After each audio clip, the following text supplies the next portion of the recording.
नमस्कार दोस्तों, आज की कहानी एक ऐसी सच्चाई है जो भरोसे से नहीं बलात्कार से शुरू हुई थी, जिसे सुनकर आपकी आत्मा कांप उठेगी। एक लड़की जो इंसाफ के लिए लड़ी, एक लड़का जिसने पहले उसे झूठा प्यार दिखाया, फिर जब उसकी बातों का जवाब कानून से मिलने लगा तो उसने वो किया जिसकी किसी ने कल्पना भी नहीं की थी। ये कहानी है बबीता और राजेश की, एक रिश्ते की शुरुआत और अंत। चलिए जानते हैं डिटेल से सब कुछ इस वीडियो में। आगे बढ़ने से पहले हमारे एक्स क्राइम चैनल को सब्सक्राइब कर लीजिए। बात है साल 2020 की। दिल्ली के डाबरी इलाके की एक तंग गली में बबीता अपने माता पिता और 2 छोटे भाइयों के साथ रहती थी। बबीता एक साधारण मध्यम वर्गीय परिवार की लड़की थी। उसकी दुनिया थी सिलाई कढ़ाई, पड़ोस की सहेलियां और कभी कभी टीवी पर आने वाले डांस शोज। वो हंसती थी तो पूरा घर रोशनी से भर जाता था, लेकिन उसकी मासूमियत ने ही शायद उसे खतरे के रास्ते पर धकेल दिया। एक दिन उसकी सहेली की बर्थडे पार्टी में बबीता की मुलाकात हुई राजेश से। राजेश उम्र में उससे लगभग 10 साल बड़ा, लेकिन दिखावे में सॉफ्टवेयर इंजीनियर, जॉब करने वाला और सबसे बड़ी बात, बेहद मीठी बातें करने वाला। राजेश ने पार्टी में ही बबीता से पहली बार बात की। तुम्हारा नाम क्या है? बबीता। वैसे नाम जितना प्यारा उतना ही प्यारा तुम्हारा मुस्कुराना भी है। बबीता थोड़ी शर्माई, लेकिन उसकी सादगी को राजेश ने महसूस किया और शायद उसी पल एक शिकार देख लिया। अगले कुछ हफ्तों में राजेश का मैसेज रोज आता। कभी सुबह गुड मॉर्निंग के साथ कविता, कभी शाम को चाय साथ पीते जैसी लाइनें। धीरे धीरे बातों का दायरा बढ़ा। राजेश बबीता के घर तक आने लगा, कभी सिलाई मशीन ठीक कराने के बहाने, कभी मोबाइल रिचार्ज करवाने के लिए। बबीता को लगा शायद उसे सच में कोई चाहता है। कुछ महीनों बाद एक दिन बबीता की आंखें रोते हुए लाल थीं। उसने अपनी मां को बताया, राजेश ने मेरे साथ जबरदस्ती की। मां के पैरों तले जमीन खिसक गई। उसने तुरंत बबीता के पिता को बताया और फिर मामला पहुंचा पुलिस स्टेशन। बबीता ने FIR दर्ज करवाई, धारा 376 बलात्कार। राजेश को पुलिस ने बुलाया। उसका मेडिकल हुआ, पूछताछ की गई और तभी उसने वो पत्ता चला जो कई आरोपी अक्सर खेलते हैं। मैं बबीता से शादी करना चाहता हूं, मैं उसे अपनी पत्नी मानता हूं। हम दोनों की आपसी सहमति थी।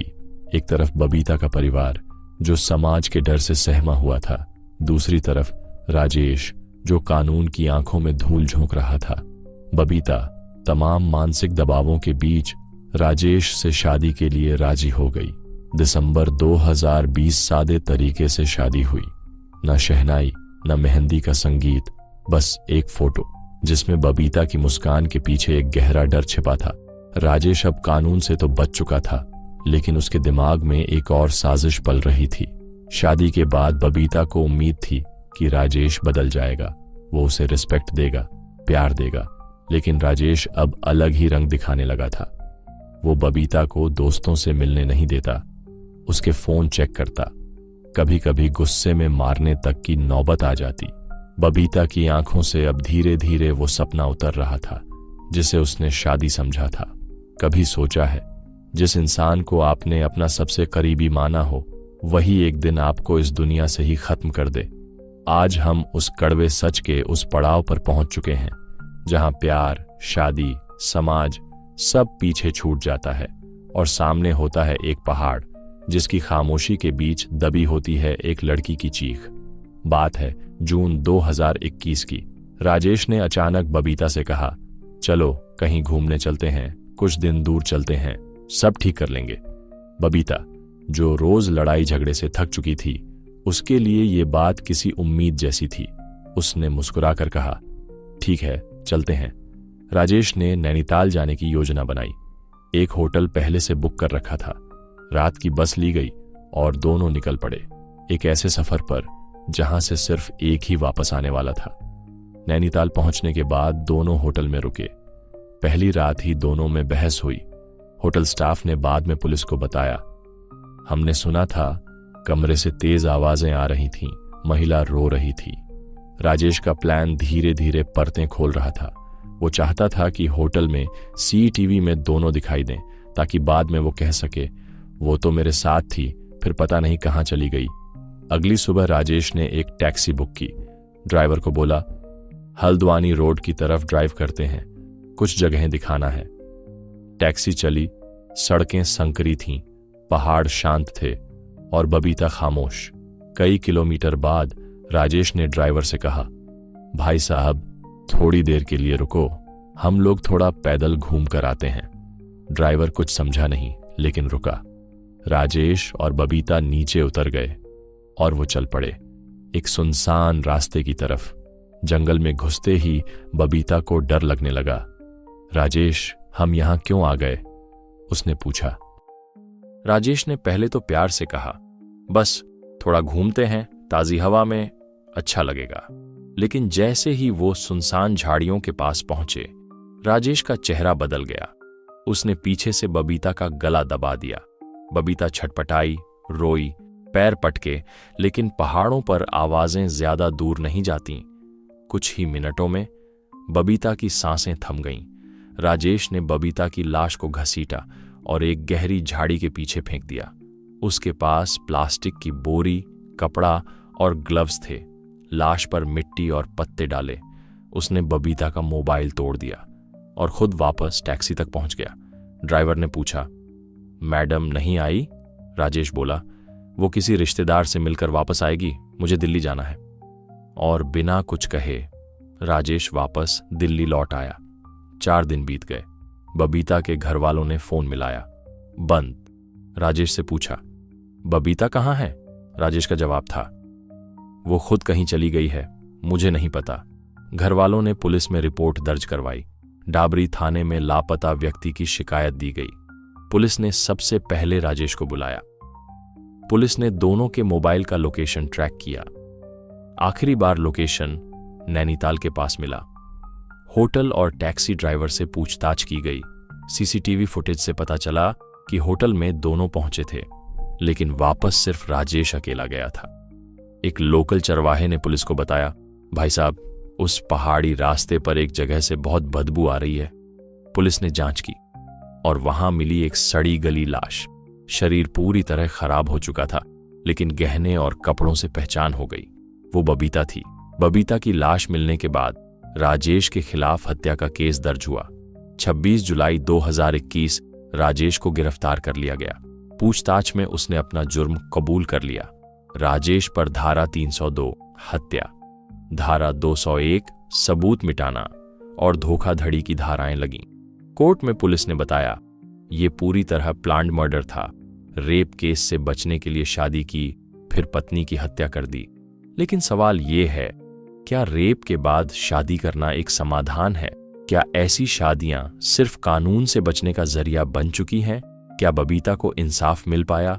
राजेश और बबीता की ये कहानी सिर्फ एक हत्या नहीं थी, ये एक सिस्टम पर सवाल था। इंसाफ हमेशा देर से मिलता है, लेकिन जब वो मिलता है तो एक आत्मा को शांति जरूर मिलती है। राजेश और बबीता की कहानी अब उस मोड़ पर पहुंच चुकी थी जहां झूठ, धोखा और हत्या के बाद अब सामने था कानून का तराजू। 26 जुलाई 2021 दिल्ली पुलिस ने राजेश को हत्या के आरोप में गिरफ्तार किया। अगले ही दिन उसे कोर्ट में पेश किया गया। पुलिस ने कोर्ट को बताया, राजेश ने पहले बलात्कार किया, फिर शादी का नाटक रचाया और बाद में पत्नी को नैनीताल ले जाकर सुनसान इलाके में उसकी हत्या कर दी। अदालत ने राजेश को 14 दिन की न्यायिक हिरासत में भेज दिया। पुलिस ने इस केस की चार्जशीट में जो लिखा, वो रोंगटे खड़े कर देने वाला था। राजेश ने पूरी योजना के साथ नैनीताल की ट्रिप प्लान की थी। होटल में रुकने के बाद सीसीटीवी फुटेज में दोनों साथ दिखे थे। आखिरी लोकेशन बबीता की वही थी जहां उसकी लाश मिली। टैक्सी ड्राइवर, होटल स्टाफ और मोबाइल लोकेशन, सबने राजेश के झूठ को काट दिया। सबूत इतने मजबूत थे कि राजेश की कोई सफाई टिक ही नहीं सकी। कोर्टरूम में एक दिन जब बबीता की मां गवाही देने पहुंची तो उन्होंने रोते हुए कहा, हमने अपनी बेटी को दोबारा जिंदगी जीने का मौका दिया, लेकिन जिस पर उसने भरोसा किया उसी ने उसकी सांसें छीन ली।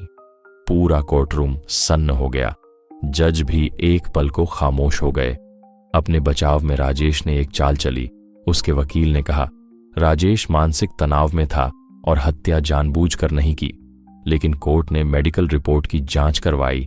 डॉक्टरों ने साफ कहा, राजेश पूरी तरह मानसिक रूप से स्वस्थ था। कोई डिसऑर्डर या साइकोटिक एपिसोड नहीं था। पुलिस ने मोबाइल कॉल डिटेल्स और चैट्स को कोर्ट में पेश किया। हत्या से पहले बबीता के फोन से आखिरी लोकेशन उस जंगल की थी। राजेश के फोन से गूगल मैप्स की हिस्ट्री वही रास्ता दिखा रहा था। सबूतों की चेन ऑफ एविडेंस पूरी तरह राजेश के खिलाफ थी। 9 मार्च 2023 करीब 20 महीने की सुनवाई के बाद अदालत ने राजेश को दोषी ठहराया। धारा 302 हत्या, 201 सबूत मिटाना और आईपीसी की अन्य धाराएं। जज ने अपने फैसले में कहा, यह केस एक सोची समझी हत्या का उदाहरण है, जहां आरोपी ने कानून से बचने के लिए पहले शादी की, फिर विश्वासघात कर पत्नी की हत्या की। राजेश को उम्र कैद की सजा सुनाई गई। साथ ही अदालत ने बबीता के परिवार को 5 लाख रुपए का मुआवजा देने का आदेश भी दिया। जब कोर्ट में फैसला सुनाया गया तो बबीता की मां फूट फूट कर रो पड़ी। उन्होंने कहा, हमारी बेटी तो अब लौट कर नहीं आएगी, लेकिन कम से कम अब उसकी आत्मा को शांति मिलेगी। समाज के लिए सवाल, क्या रेप के बाद शादी करना न्याय है या मजबूरी?